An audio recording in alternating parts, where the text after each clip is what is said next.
Hey, so good to be back with you. My name is Jeff Fuller, Jay Fuller Interviews on YouTube, the Facebook group, Instagram, and Twitter. And it's wonderful to hear people's stories because it will make our story much better, informative. And if there was ever a time that we needed to listen and learn, now's the time. And joining me now is a great one. We have Jack McCallum. Jack, so glad you could join. Nice to be here, Jeff.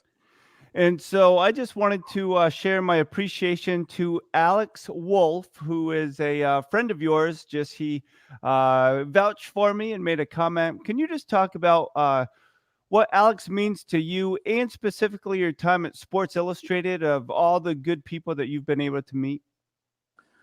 Well, you're right. There's been a host of good people. Alex is right at the top. We kind of bonded from the beginning. He more or less, well, not more or less, probably more. I covered pro basketball and Alex covered college. So we were on different lanes of the same bowling alley, I guess you could put it that way. And, he came over once in a while to the pros, and I came over once in a while to the colleges. And we became good friends, sort of by hoops, but strangely, which you probably didn't know, we've probably become closer in the last 10 years or so. My son got a job teaching at Middlebury College, and he's a assistant professor there.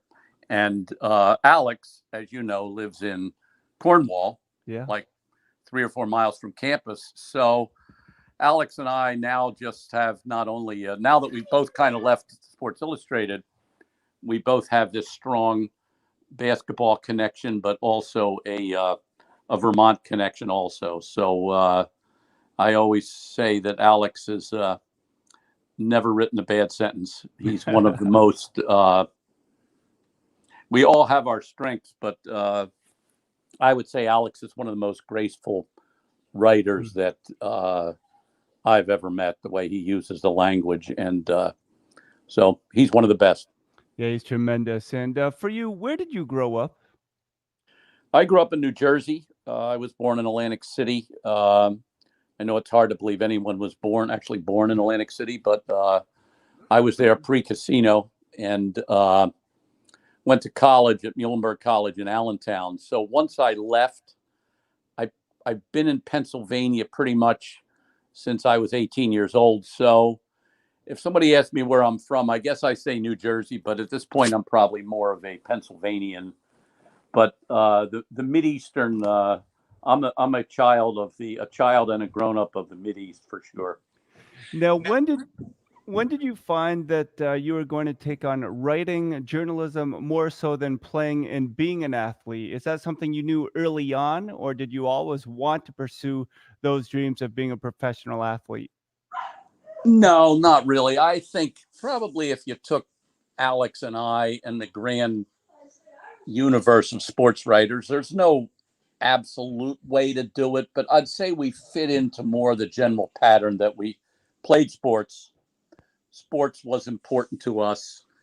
We understood sports, but we, were not I probably realized pretty quickly that although I had some skills, I was not of the athletic level that was ever going to get me anywhere. I played, high school basketball and a year of small college basketball. But that was it. It was never about, for me, becoming a pro athlete. So I think people that get into this business kind of have an eye. It's better off if you experience sports from all levels. Like I've had my successes, but basically experienced it more from disappointments and pain and agony and knowing people that were better than you. So that was kind of, I got into it more. I'm into it because of writing, not because of my particular aptitude at sports. And I'd say you can't get to a place like Sports Illustrated and count on what you did as an athlete to get you there. It's just, there are great athletes that have been there. Kenny Moore was an Olympic marathoner. Rick Tellender was an all Big Ten football player. But more or less, we fit into this average to above average athlete level, and we're journalists and writers at heart. Now, was basketball your first love, or was there another sport that you really enjoyed writing about, would have preferred to write about? Well, the answer to the second question is basketball was the preferred one. It's funny. I grew up like a lot of people my age. I'm a child of the 50s. And I don't think your younger viewers or listeners would understand the extent to which baseball had a hold on the American psyche. I mean, I grew up playing baseball. My father played baseball. We played catch in the yard. I couldn't wait to I signed up early. My father got me into Little League a year early. So baseball from the time I was 7 to 17 or 18 was kind of my first love, but I was better in basketball. My peer group was really good baseball players. And I probably was not at the top of that peer group. My success came more from basketball. So that's kind of more that I pursued. But I was typical. I played, I was mediocre in any number of sports. Baseball, basketball, football, bowling, golf, track. If you named a sport, I probably did it, and I was reasonably mediocre at it. But basketball came. I was lucky. I got to Sports Illustrated as kind of a generalist.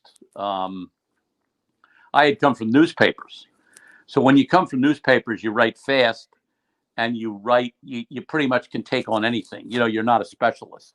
Yeah. So that's what my role was at Sports Illustrated for the first 4 years. And then they sort of gave me the NBA beat. And it's probably what I was best inclined to do because of my love of basketball.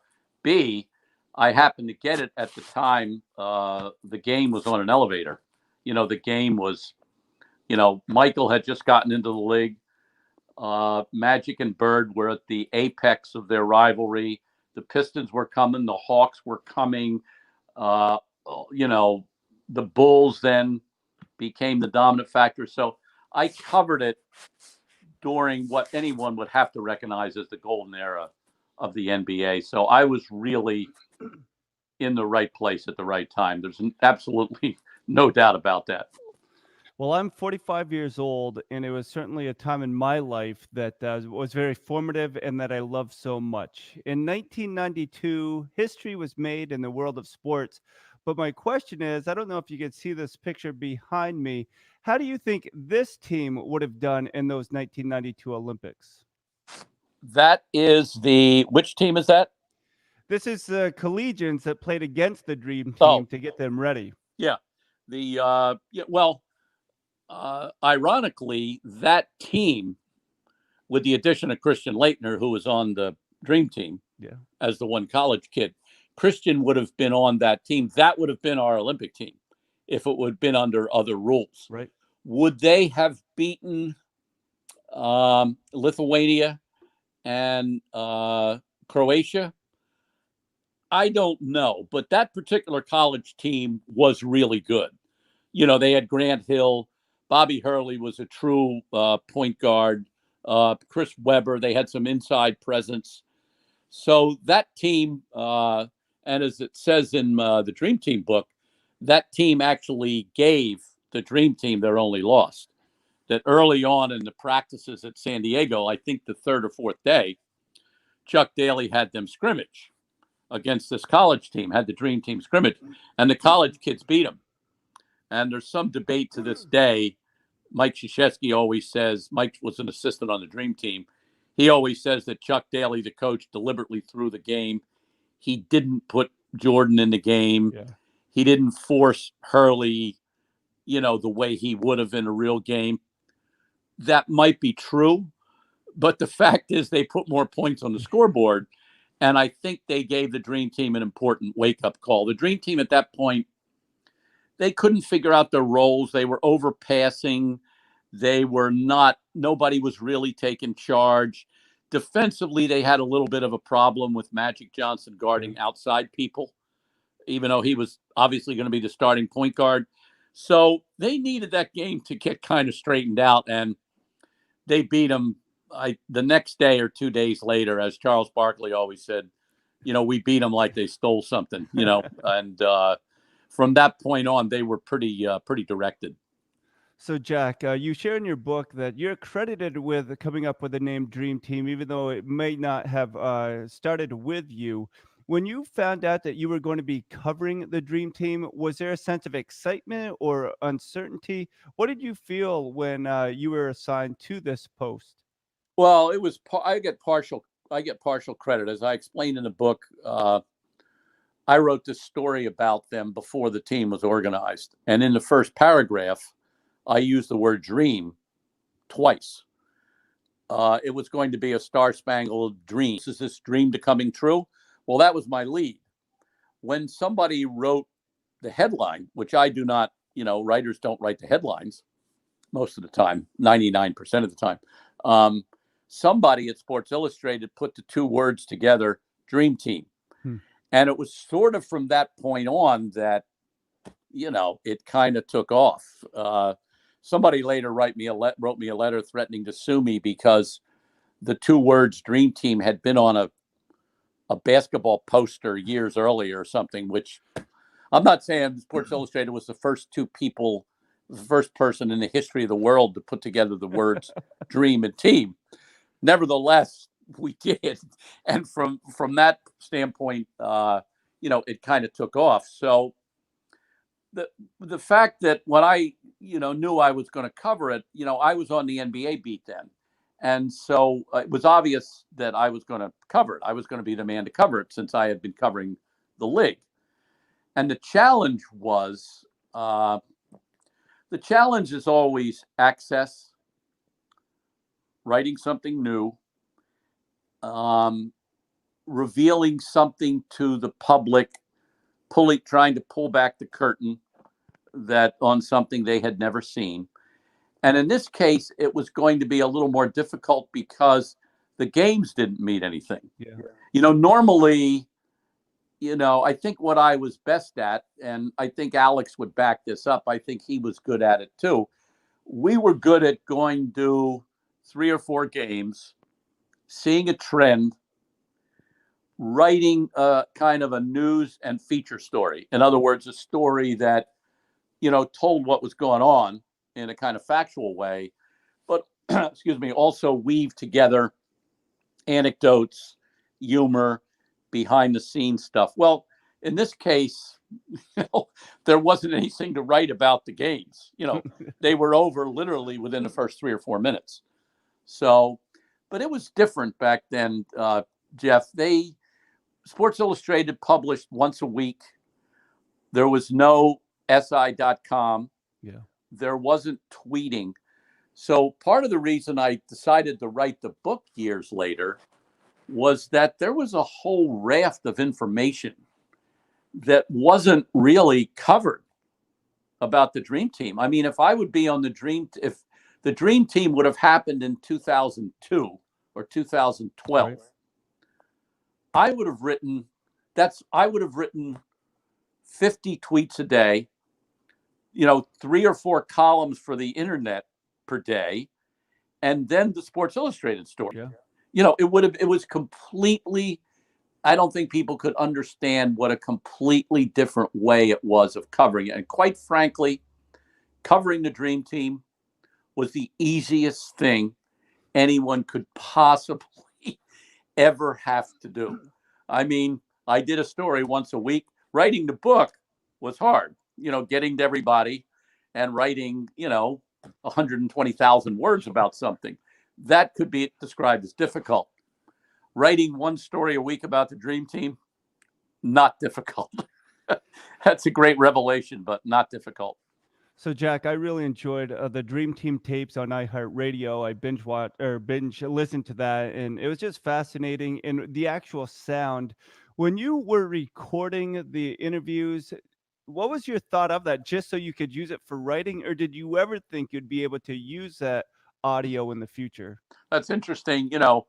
Most of the audio, not all of it, but 92% of it was taken from my interviews for the book, which were done in 2009, 2010, 2011. So that's only 8, 9, 10, 11 years ago. When I finished it, there was no such thing as a podcast, or I can't remember when podcasts were invented. When the first podcast was, do you? I don't know. No, Maybe I don't know. 2015 or something like that, 2014. Maybe the concept existed. But it's funny, I had these audio tapes of the guys. And even though I'm not really a saver, I'm not really one of these people that, has stuff all over my office from 97 years ago. I decided to carefully save this stuff. And the first reason I saved it was if anybody disagreed with something that was in the book, that happened with Clyde Drexler. Yeah. Hey, dude, I got the tapes, But as the years went on, I kept them filed away. I kept them in this big red bag I had.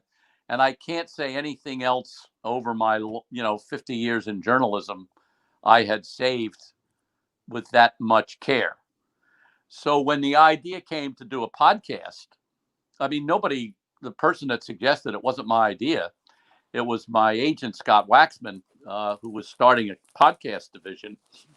He said, "What do you think about a podcast about the Dream Team?" And I said, "I saved all these tapes." So the basis of this podcast, I knew from the beginning, would be the raw tapes. I could, even though I just could envision how it was going to sound, I could envision that I could make this work. And I was just really lucky. I mean, to have that sound, that's irreplaceable. Yeah. It wasn't going to be easy to get the guys to come in. These guys don't do many interviews these days. I mean, I could probably convince Charles, David Robinson, a few other people to come in. I wasn't going to get Michael. Right. I probably wouldn't have gotten Larry. I might have gotten Magic Johnson. I'm not sure. But I knew I had their voices. And that podcast was, I mean, I still had to write it and script it and record it. But that podcast was 70% done because I had those tapes and I had just fortuitously saved them. Oh, and it was excellent. So the Dream Team tapes, iHeartRadio. If you have not listened to it, I certainly encourage you to go do so. And Jack, one question I always had is Chris Mullin. He was an incredible shooter, but do you recall anybody else that was considered to take his position, his spot with the selection of the Dream Team? Well, in the beginning, they didn't know how many. There was still this kind of semi-civil war. There was a real lobby to take more college kids. Yeah. The original thing was going to be eight pros, 4 college kids. So they knew they needed a shooter. And one of the suppositions was because the colleges played zone, that, we could get a good zone shooter out of the colleges. Right. So, I think Jamal Mashburn's, name flashed through, Jamal could shoot. But then as they started to whittle away, they got up on a blackboard and they went, wait a minute, we're talking about a situation where Dominique Wilkins has no shot. Joe Dumars has no shot. Isaiah Thomas may not make the team. Look at this. And they finally got down to 11-1, one college kid and 11 pros. And Chris, at the time, Chris Mullin, he had not won a championship. Compared to those guys, he flew a little under the radar, a little bit. He wasn't with dominant teams. He wasn't yet with the Pacers. The Warriors weren't that much of a power. But Chris was one of the first.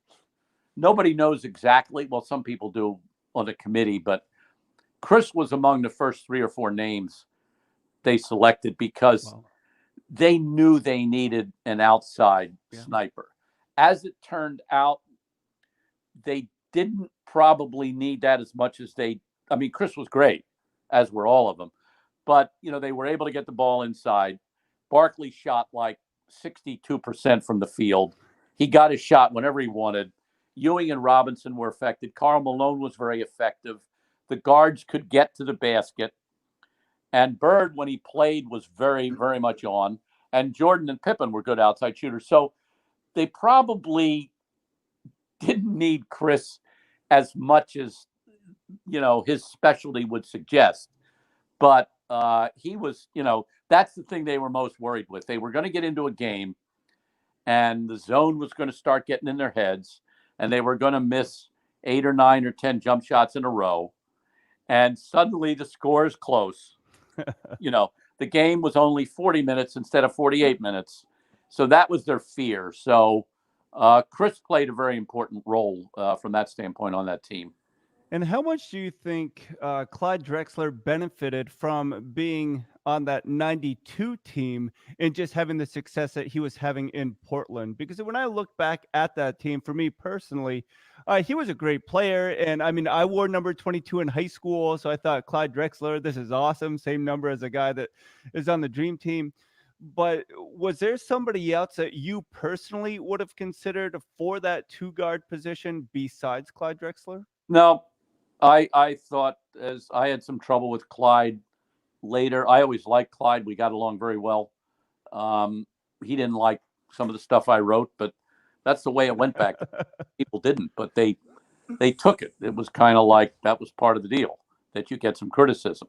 So I got along very well with Clyde, and I thought Clyde honestly got screwed because what they did was they named, if you recall this, you were probably only 1 year old then, but they named 10 people. They named 10 players in September. In September of 91, they named 10 players.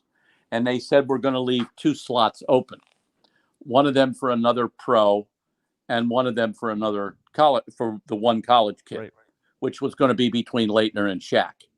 I knew from the beginning it was going to be Leitner, and we all knew Shaq would have been 100 times better as a pro, but Leitner deserved that spot.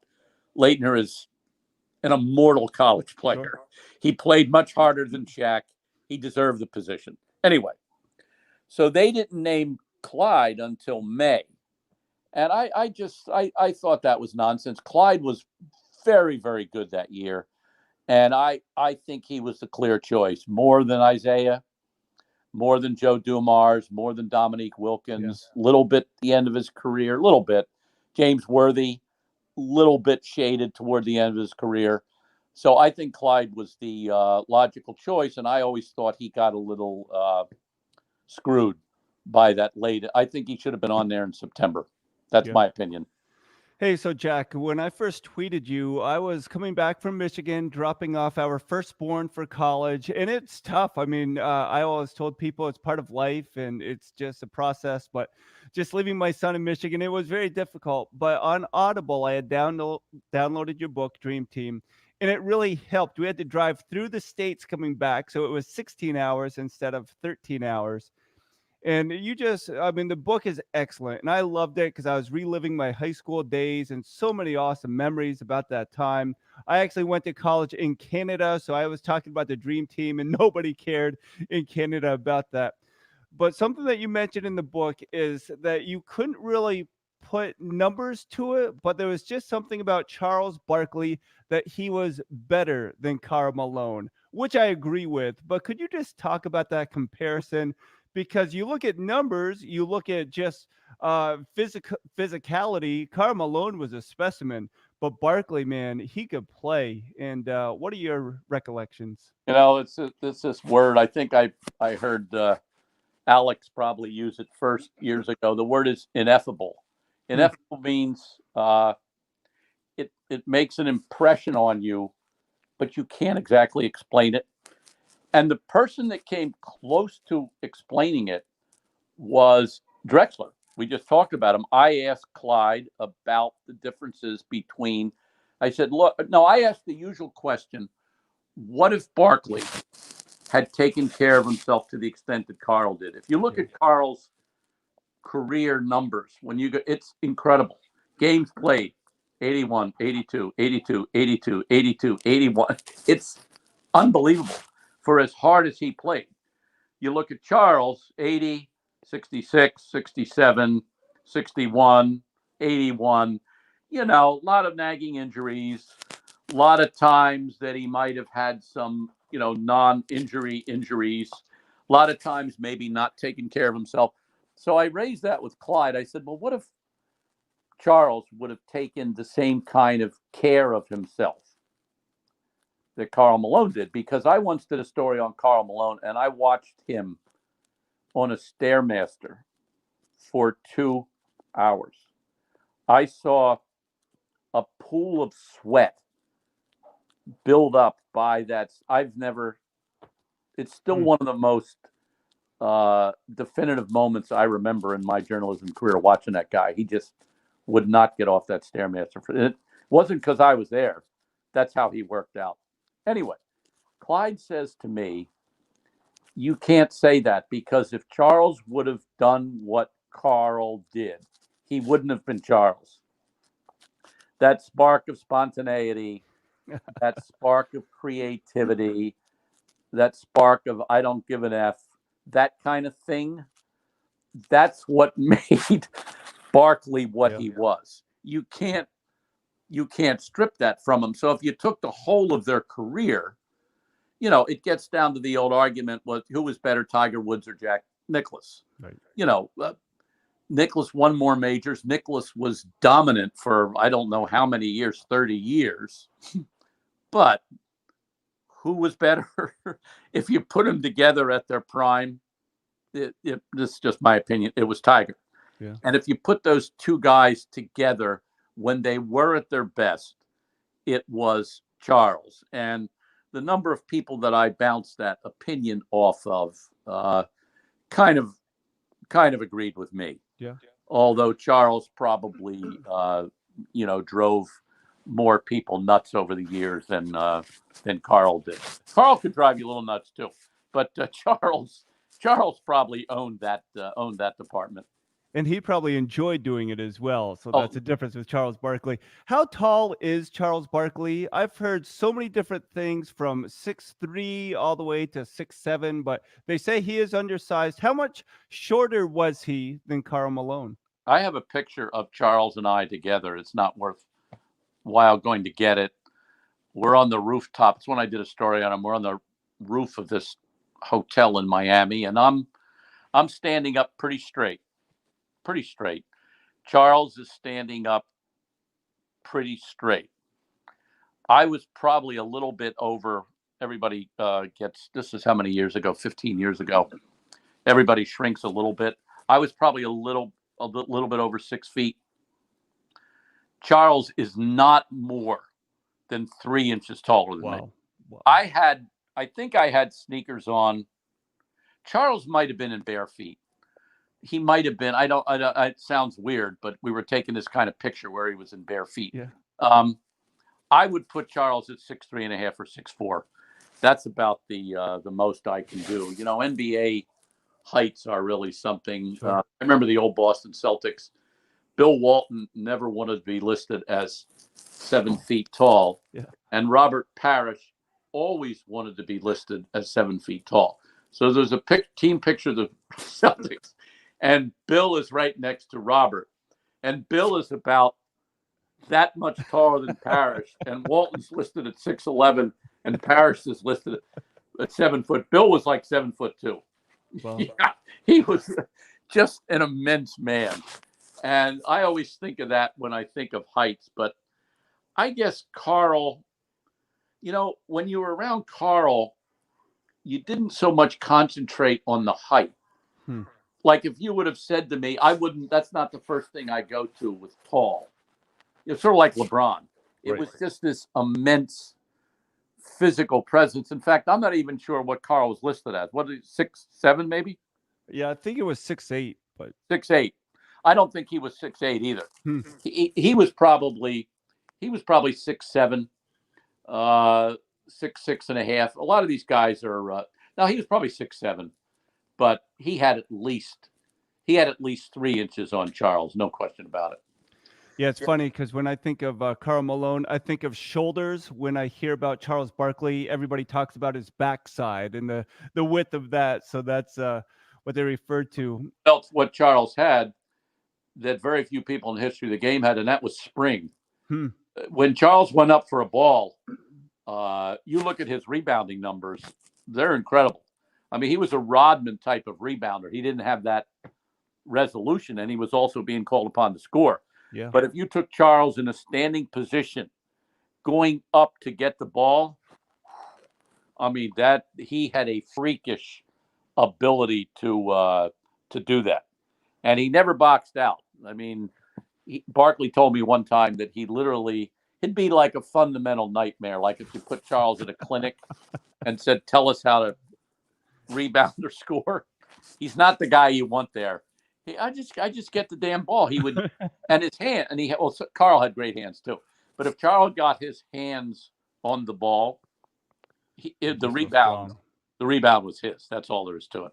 Hmm.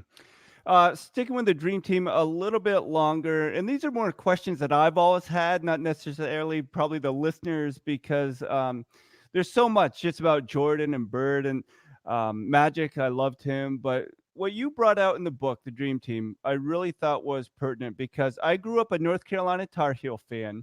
My sister was a Duke fan, and she actually had her picture taken with Christian Laettner when they played Harvard. But you said that Christian Laettner always knew he was kind of an outsider, even though some of the pro guys really tried to take him under their wing. But I thought it showed a sense of humility, if you could even say that in the same sentence as Christian Laettner, which I appreciated. As you recall, did you see, was he intimidated or was it humility that he knew his place on that dream team? Well, he showed first of all, Leitner is a lot of things, but he's not dumb. So he understood that there's 11 guys on that team who had proven themselves. Oh, on the youngest guy on that team was, I guess, Pippen. And by that time he had won 2 championships. So Christian got it. Hey, man, there's a million people out there going, why the hell is Christian Laettner on this team? But there's also part of Christian that's kind of a jackass. Yeah. So to people like us, he continued to project the kind of jackass part of it. Hey, I belong. I'm not, he didn't treat the press with any kind of deference but within the universe of the team, Christian was very good. That he understood this could be a learning experience. He understood what he could pick up from these guys, and he understood when they got into scrimmages that he was just the fodder. That on some days Charles is going to take off, some days Bird, because of his back, is going to take off. Magic's going to take off. Christian Laettner is not going to take off. Yeah. Plus his coach is there. Mike is Krzyzewski's an assistant coach. So within the structure of the team, Christian played the role that he was assigned to play. And I probably was pretty tough on him over the years. But when you went back and looked at Christian's numbers as a pro, he without injuries. Yeah. And if he had gotten to a different team, Christian would have been an all-star. I think he probably made an all-star team or two. I'd have to, did he? Yeah, he did. Yeah. He did. Christian would have been an all-star player, never a star. But, you're an all-star player. You're an all-star player. I mean, he would have been a double-double guy, probably, according to where they placed him. If he would have gotten into the game now, right? He would have been a 3-point shooter. Yeah. I mean, he would have been able to post up. He would have taken his guy. He would have brushed to the corner, or he would have played outside, and he would have made hundreds of 3-pointers during the season. That is not the way the game was played back then. Right. He suffered a little bit from that. He suffered by going to not a very good team right away that he was supposed to kind of carry, that he couldn't do it. And injuries hurt him a little bit. So I've been a little bit easier on Christian as the years have gone on. Hey, so moving along, and there's a few questions that I have, then we'll let you go. Thanks again for making the time to do so. It's just so fascinating just listening to the podcast and reading the book and just remembering all those memories. The Last Dance, it probably couldn't have come at a better time for what every sports fan was going through just as the beginning of the pandemic.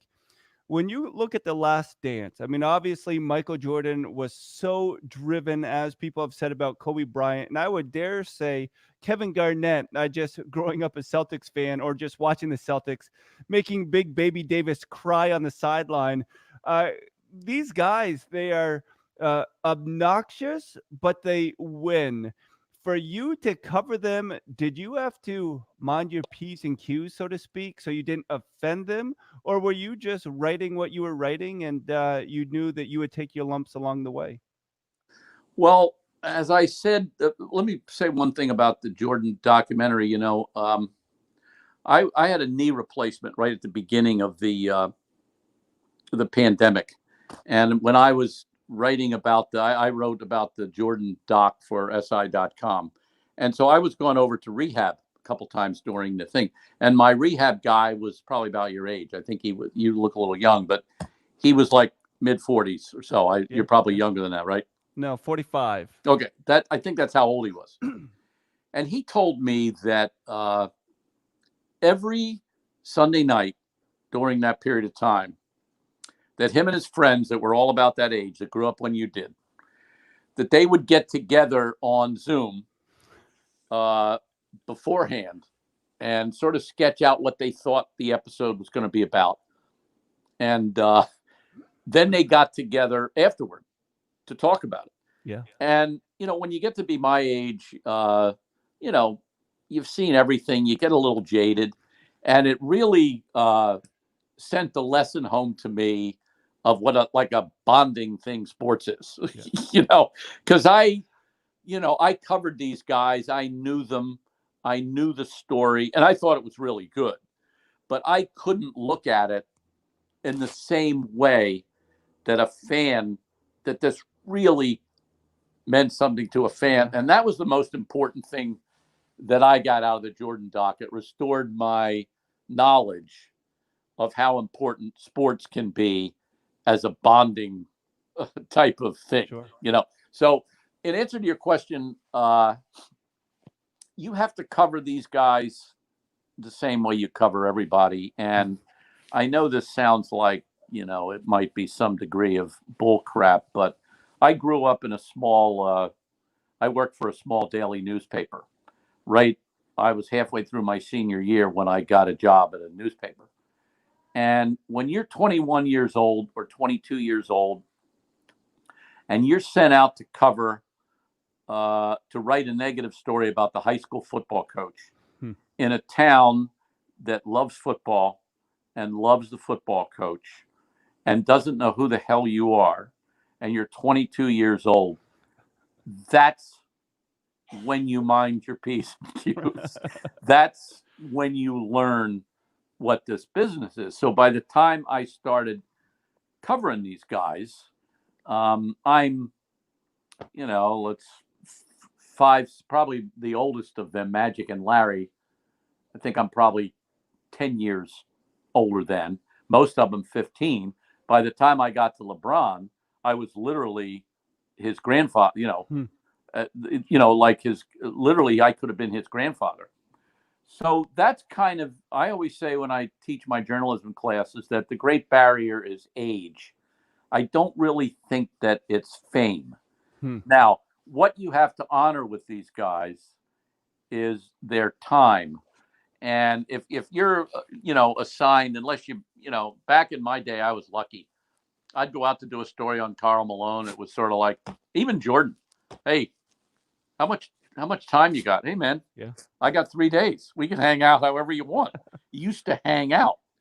And when you hang out, you get all kinds of stuff because the hangout environment is part of the story.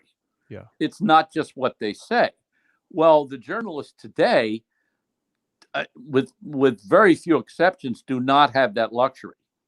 And so I think one of the things that young writers have to learn today is, you got to make the best use of that time.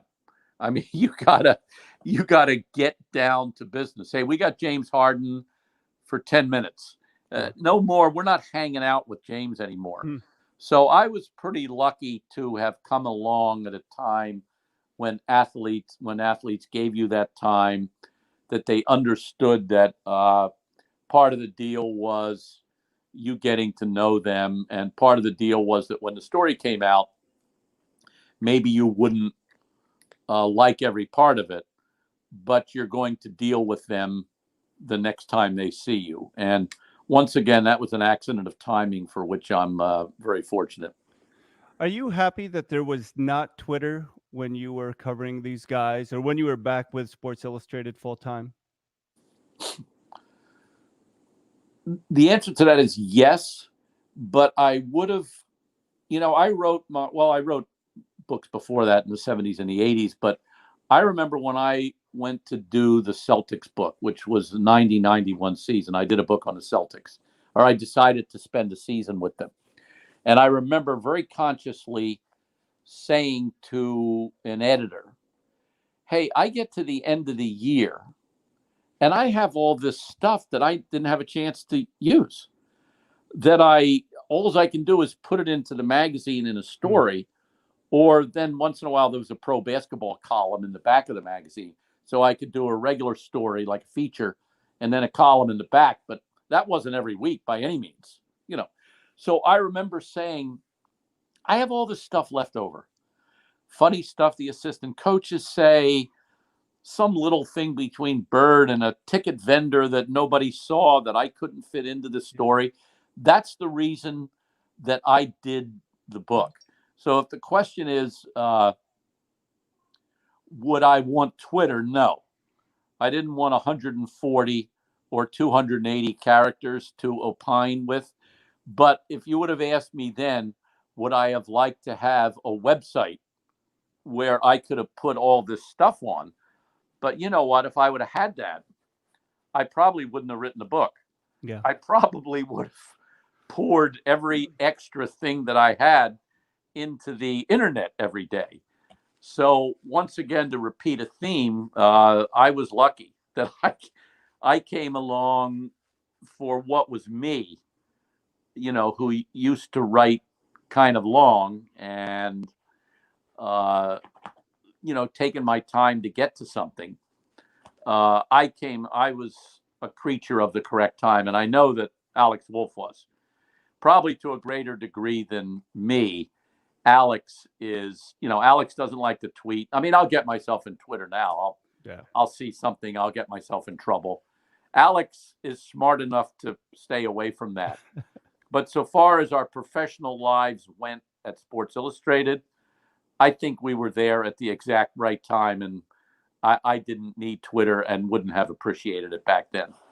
Well, you both are wonderful gentlemen, and I appreciate the time that you've given. I think three final questions. Is it true that Larry Bird hurt his back because he was trying to do a job at home that he should have hired out? Is that how he really injured his back? No question. I mean, and it was early on. It was like 1985 or 86. Bird's back started hurting. He was doing some farm work. I mean, he had this farm at French Lick. And I mean, Yeah. I'm not saying Larry was out there milking the cows at 5 a.m. That's not true. But a lot of the manual labor, Bird loved manual labor. Like, I don't think that he was one of these Carl Malones. I'm not sure of this, but I don't think he had a whole Nautilus type of thing going on. But Larry worked with his hands and worked with his back. And he told me, and it was confirmed by his physiotherapist, Dan Dyrick, that that's how Larry first aggravated his back. And it was early on in his career. It was more, like I said, 85 or 86. And finally, the back got so bad that he quit after the Olympics in 92. Yeah. So he went through not 2 or 3 seasons with a bad back. He went through 6 or 7 seasons with a lot of agony in his back. When you hear comparisons with Luka Doncic to that of Larry Bird, do you get frustrated or do you realize it's a different era? Just looking at the NBA bubble playoffs now, they're entertaining for me, a basketball fan, but sometimes I miss kind of that old school basketball of Magic Johnson run and gun, but they definitely look to Kareem in the post before they do something, or same with the Celtics, utilizing that post play. What are your thoughts when you hear comparisons of Luka to one of the all-time greats and this era of basketball? You know, as I started getting older and still kind of hanging around the game, the one thing I really tried to watch was, and part of the reason I left Sports Illustrated in 2009, although kept a relationship with them. I'm still on the masthead as special contributor. I still love it. I still friends there. I still write for the magazine. I didn't want to become one of these guys sitting around going, the game was great back when I just didn't want to do this. I will admit, it's not an admission. I will opine that when Michael got out the first time, Magic had left, Larry had left. That time in the 90s, the late 90s, Charles was still in the league, but Shaq, Sean Kemp, Kevin came into the league then, Kobe came into the league then. The league struggled. That in I think it was the year 99 to 000 season, excuse me, one team scored over 100 points. So I think the league was struggling. What's happened since then? Up-tempo, disappearing center, advent of the three-point shot. Look, this is the game that is being played. This is the game that new fans are coming to watch. So it's just fine with me. And the one stat that blows my mind, and the only reason I know this was I did some research for a panel I was on. The year that I started covering the league, or sometime in the early 80s, there were a total of 3,900 three-point shots taken by all the teams. A couple of years ago, last time I added it up, 60,000. Now, you're talking about a different game. You're talking about a game that's played on the same physical space with people that are probably bigger. They're not smaller. Right. So the game had to expand, because of the size limitations of it. And with the disappearing center, Kareem, you could throw the ball in there. The lane was jammed. Even Shaq, the lane was jammed, but they figured out something to do with it. That just wasn't going to happen. You mentioned Kevin Garnett. Kevin Garnett, moved out to the elbow. He had that elbow jumper that he never missed that thing. And when I think of Kevin Garnett, I don't think of think of a great defender, right, but not a back to the basket center. Then Dirk comes along, is 7 feet. He may have the best looking jump shot I've ever seen in my life. So I just will not say this is a bad thing. I think there's always going to be comparisons made. I will willingly enter any Jordan LeBron debate. I will say that I'm prejudiced probably toward Jordan because I covered him. I will concede that's going to be part of the argument. But I'm fully willing to embrace the new guys. And to me, there's very few revolutionary players in the history of the game. Bill Russell was one because he changed the idea of the fast break, turning defense into offense. Steph Curry is a revolutionary player. Steph expanded the court.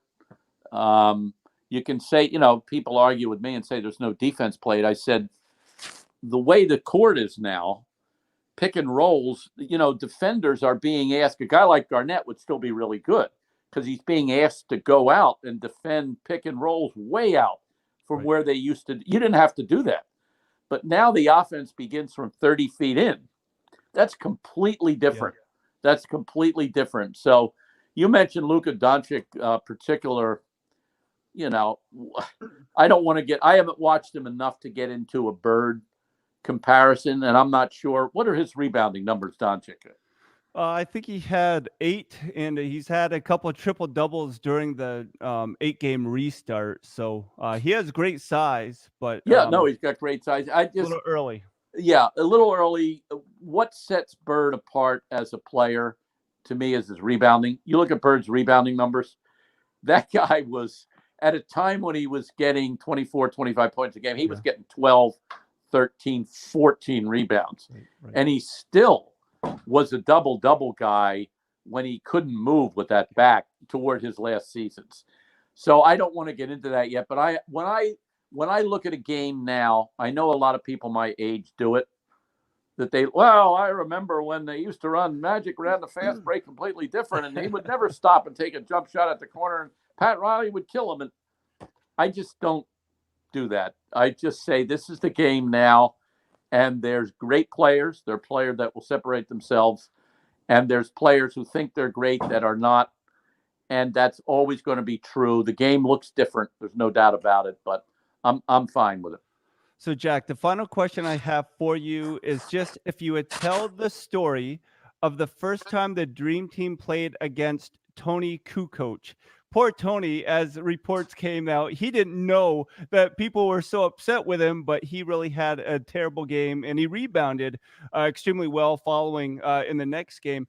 But what do you recall from watching that? Did you know that Pippen and Jordan were headhunting for Tony going into that game? Yes, the only reason I knew it, the Olympics are very any international competition is a little bit difficult to cover. They have, American basketball, well, anything's difficult to cover now, but we had free reign of the locker room. You went into the locker room before the game, up to 45 minutes, so you heard things. You were in the locker room afterward. There's no locker room access in the Olympics. But I remember and the person we dealt with most, we didn't watch practice. Yeah. You weren't allowed to watch practice. So we would come in the final minute or 2 minutes of practice, and you couldn't, and plus during the Olympics, they didn't practice much. It wasn't like on Tuesday night, they're playing Spain. Oh, we're going to have a real tough practice on Wednesday. Then we're going to beat somebody else's butt on Thursday. They didn't do that very much.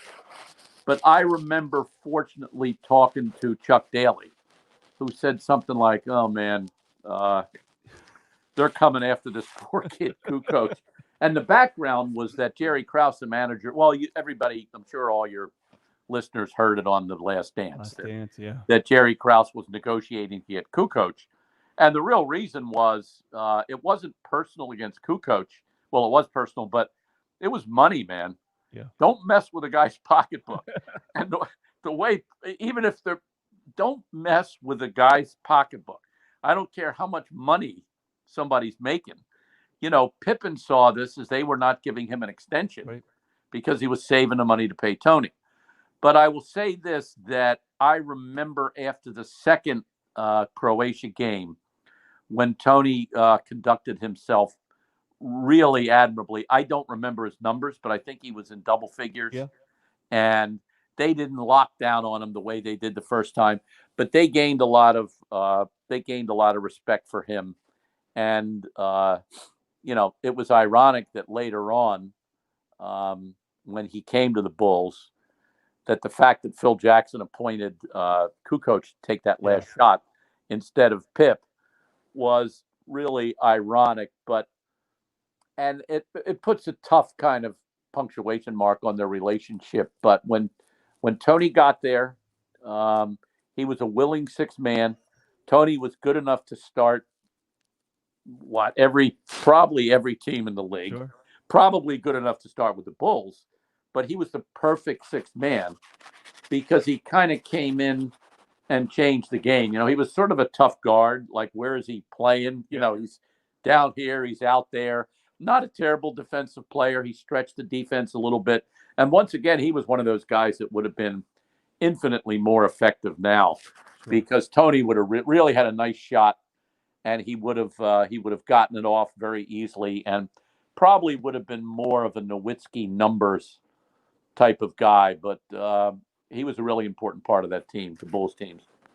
Hey, so Jack, that was the third of my three questions, but if you'll allow me, I just have one more quick one I want to throw in. That infamous picture that you had taken with the Dream Team, Where is that picture now? It's, back then that was the age of not really when you had to actually develop pictures later. Yeah, So it's a little, what would those pictures be? 4 by 6 maybe or 4 by 6. Yeah. something like that. I believe that is in the top drawer of my desk. But first of all, what I'm wearing like this pair of shorts that I wouldn't show up dead in, and I have like kind of a Jimmy Buffett picnic shirt on or something. That's how we were covering games. Guys now, the young guys, when I go to a game, it's kind of a role reversal. I'm like the older guy, but all the young guys now are really well dressed. They have a lot of them have suits on. That suit without a tie look and collared shirt. Yeah. I did not rock that look back then. So the picture is not hanging up. Now I have all my I pretty much have all my grandkids' pictures up. That's what's around. I don't think I have many of me. The important things. Jack, thank you so much for making the time. Definitely a pleasure. And man, reliving those high school memories was wonderful. Thank you for playing a part in that. And thank you just for telling these stories and making them available. I think the younger generations can learn a lot if we would just sit and listen and take in from others. So, Jack, thank you again. Okay, thanks for having me, Jeff. And again, that's Jack McCallum. Make some time and staying with us. Thank you all so much. Jay Fuller Interviews on YouTube, Facebook, and Twitter. Also on Instagram, Jay Fuller Interviews. We'll talk to y'all again soon.